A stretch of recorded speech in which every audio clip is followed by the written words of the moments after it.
Hello friends, welcome to Arusuvai Amudhu.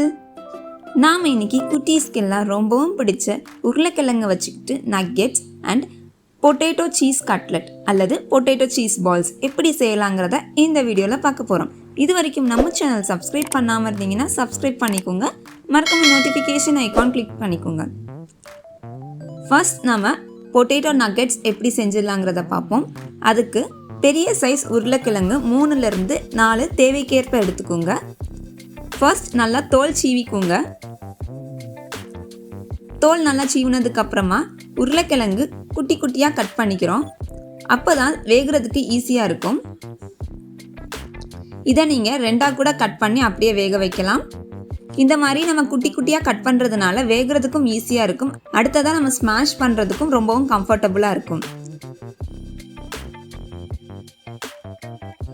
உருளைக்கிழங்கு எல்லாமே cut பண்ணதுக்கு அப்புறமா லைட்டாக கழுவி குக்கரில் சேர்த்துக்கிறோம். 2 டம்ளர் அளவு தண்ணி சேர்த்துக்கோங்க. இதோட 1/2 ஸ்பூன் அளவு உப்பு சேர்த்துக்கிறோம். குக்கர் மூடி 2 விசில் விட்டுக்கோங்க. உருளைக்கிழங்கு வேகிற கேப்பில் ஒரு பவுல் எடுத்துக்கோங்க. அதில் 2 டீஸ்பூன் அளவு கார்ன்ஃப்ளவர் மாவு எடுத்துக்கோங்க. இதோட 2 டீஸ்பூன் அளவு மைதா மாவு எடுத்துக்கிறோம். அடுத்ததாக 1/2 ஸ்பூன் அளவு மிளகுத்தூள், 1 ஸ்பூன் அளவு உப்பு, பாதி டம்ளர் அளவு தண்ணி சேர்த்துக்கிறோம். நல்லா கலந்து விட்டுக்கோங்க. ஒரு கட்டி கூட இருக்கக்கூடாது.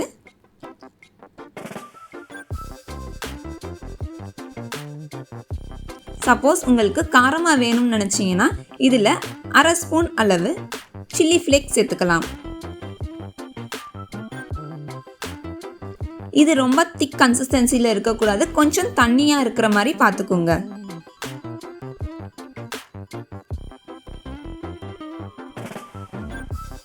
அடுத்ததாக நக்கெட்ஸ் கோட் பண்ணுறதுக்கு சேமியா எடுத்துக்கிறோம். சேமியா நீளமாக இருந்துச்சுன்னா இந்த மாதிரி குட்டி குட்டியாக உடச்சி விட்டுக்கோங்க. இது எல்லாமே தனியாக எடுத்து வச்சுக்கிறோம்.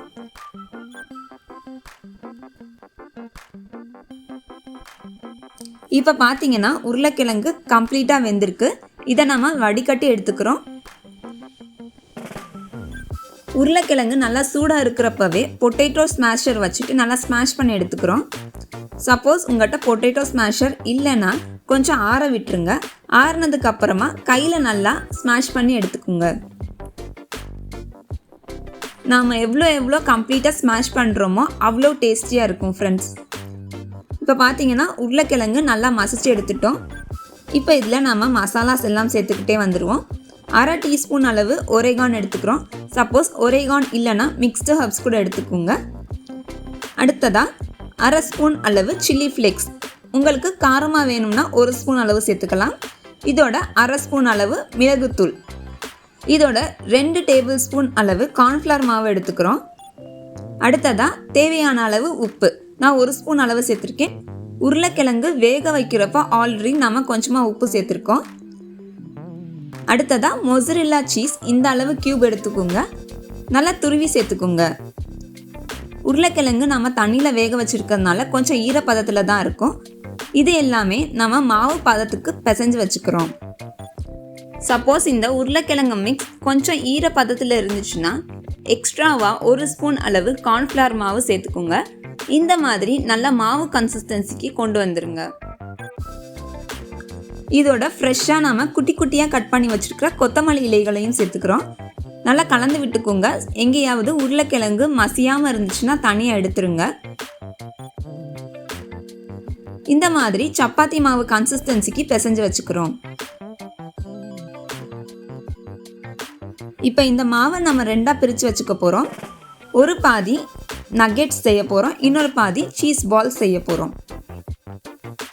பொதுவாக பார்த்தீங்கன்னா வேக வச்ச உருளைக்கிழங்கு கொஞ்சம் பிசு பிசுன்னு தான் இருக்கும். ஸோ கையில் ஒட்டாமல் இருக்கிறதுக்காக கொஞ்சமாக ஆயில் அப்ளை பண்ணிக்கிறோம். ஒரு பாதி உருளைக்கிழங்கு மிக்ஸ் எடுத்துட்டு இந்த மாதிரி நல்லா ரோல் பண்ணி விட்டுக்குங்க. நல்லா ரோல் பண்ணி விட்டதுக்கப்புறமா ட்ரையாங்கிள் ஷேப் பண்ணிக்க போகிறோம். 3 கார்னர்ஸும் நல்லா ஷார்ப்பாக இருக்கிற மாதிரி இப்படி ப்ரெஸ் பண்ணி விட்டுக்கோங்க. அடுத்ததாக நமக்கு தேவையான அளவு திக்னஸ்க்கு கட் பண்ணி வச்சுக்கிறோம்.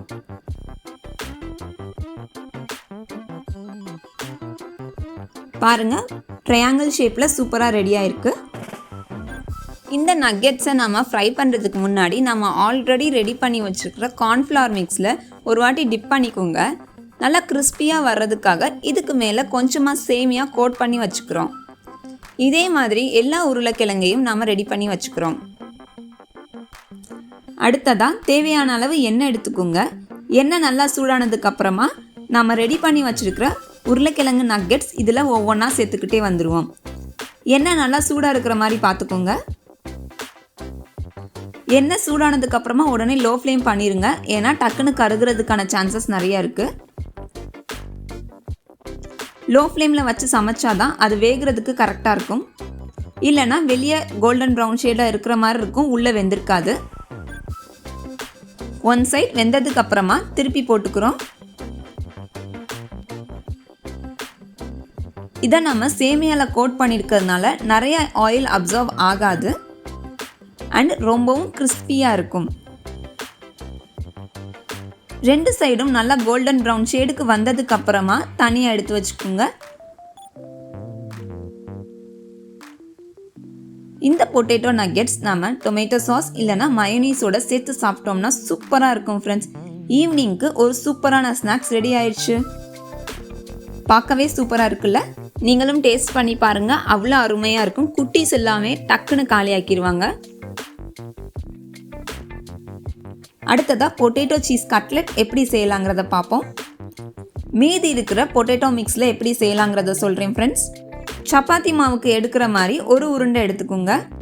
சென்டரில் ஹோல் போட்டுட்டு மொசரெல்லா சீஸ் ஒரு கியூப் சேர்த்துட்டு மறுபடியும் உருண்டை பண்ணி ஓரமாக வச்சுருங்க. இந்த மாதிரி சர்க்கிள் ஷேப்பில் செய்யலாம். பட் சர்க்கிள் ஷேப்பில் செய்யணும்னா நல்லா டீப் ஃப்ரை பண்ணணும். ஸோ நான் உங்களுக்கு இன்னொரு மெத்தட் சொல்கிறேன் ஃப்ரெண்ட்ஸ். ஒரு உருண்டை அளவு பொட்டேட்டோ மிக்ஸ் எடுத்துக்கோங்க. நல்லா பால் மாதிரி பிடிச்சிட்டு சென்டரில் ஹோல் போட்டு ஒரு மொசரெல்லா சீஸ் கியூப் வச்சுருங்க. அகெயின் நல்லா ரவுண்ட் பண்ணிவிட்டு 4 கார்னர்ஸ்லேயும் இந்த மாதிரி ப்ரெஸ் பண்ணி விட்டுருங்க. பார்க்குறதுக்கு கட்லெட் மாதிரி ஸ்கொயர் ஷேப்பில் பண்ணிடுங்க. இப்படி பண்ணுறதுனால ஃப்ரை பண்ணுறதுக்கு ஈஸியாக இருக்கும் அண்ட் ஆயில் நிறைய தேவைப்படாது. இதே மாதிரி எல்லா கட்லெட்ஸும் நம்ம ரெடி பண்ணிட்டோம். இதை கோட் பண்ணுறதுக்கு நம்ம ஆல்ரெடி செஞ்சு வச்சுருக்கிற ஃப்ளார் மிக்ஸை எடுத்துக்கிறோம். நீங்கள் இதுக்கு பிரெட் கிரம்ஸ் இல்லைனா சேமியா கூட சேர்த்துக்கலாம். உங்களுக்கு எது பிடிச்சிருக்கோ அதை எடுத்துக்கோங்க. ஃபர்ஸ்ட் பொட்டேட்டோ எடுத்து மாவில் டிப் பண்ணி விட்டுக்கோங்க. தண்ணி நல்லா வடிகட்டினதுக்கு அப்புறமா பிரெட் கிரம்ஸ் சேர்த்துக்கிறோம். இந்த பிரெட் கிரம்ஸ் ஒன்றும் இல்லை ஃப்ரெண்ட்ஸ், நம்ம ரஸ்க் இருக்கு இல்லையா, அதை நல்லா பவுடர் பண்ணி சேர்க்கறது தான். இதே மாதிரி எல்லாமே நம்ம ரெடி பண்ணி வச்சிடுறோம்.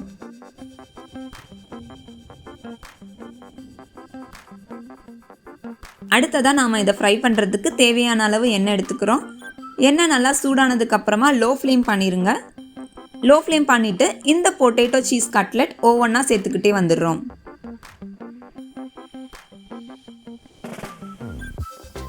ஒன் சைடு வெந்ததுக்கு அப்புறமா திருப்பி போட்டுக்கோங்க. நாம் இதில் பிரெட் கிரம்ஸ் சேர்த்துருக்கிறதுனால அது கொஞ்சம் சாஃப்டாக தான் இருக்கும். சேமியா சேர்த்தோன்னா அவுட்டர் கோட்டிங் நல்லா கிறிஸ்பியாக இருக்கும். அதுவே பிரெட் கிரம்ஸ் சேர்த்தோன்னா அவுட்டர் கோட்டிங் நல்லா சாஃப்டாக இருக்கும்.